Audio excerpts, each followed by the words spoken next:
जिस देश में गाय को गोमाता कहा जाता है, उसी देश में उसी माँ को रात के अंधेरे में ट्रकों में ठूस कर काटने भेज दिया जाता है। जय सिया राम दोस्तों, मैं आपका बजरंगी आज अखंड भारत के सीरीज में कोई सवाल नहीं पूछ रहा, आज हिंदुओं को आईना दिखा रहा हूँ। तुम सब हिंदू कब समझोगे ये कोई चोरी नहीं है, ये संगठित अपराध है। गोमाता की तस्करी हमारी संस्कृति पर सीधा हमला है। और जब कोई गोमाता को बचाने खड़ा होता है तो उसे क्या कहा जाता है? गुंडा, अपराधी? नहीं, वो गौरक्षक है। गौरक्षक कोई अपराधी नहीं होता, वो उस सिस्टम की कमी को भरता है जो जमीन पर फेल हो चुका है। अगर कानून सच में काम कर रहा होता तो गौरक्षक को सड़कों पर उतरने की जरूरत भी नहीं पड़ती।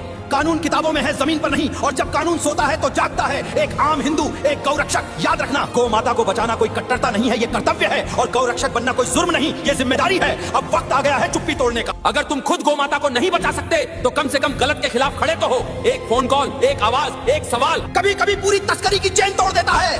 आज गौ माता कट रही है क्योंकि समाज चुप है। जिस दिन समाज जाग गया उस दिन कोई ट्रक आगे नहीं बढ़ेगा। ये न नफरत की लड़ाई है, न राजनीति की, ये संवेदना, संस्कार और अस्तित्व की लड़ाई है। गौ माता बचेगी तो संस्कृति बचेगी, संस्कृति बचेगी तो समाज बचेगा। गौ रक्षक का सम्मान करो, गौ माता की रक्षा करो और खुद को जिम्मेदार हिंदू साबित करो। राम राम।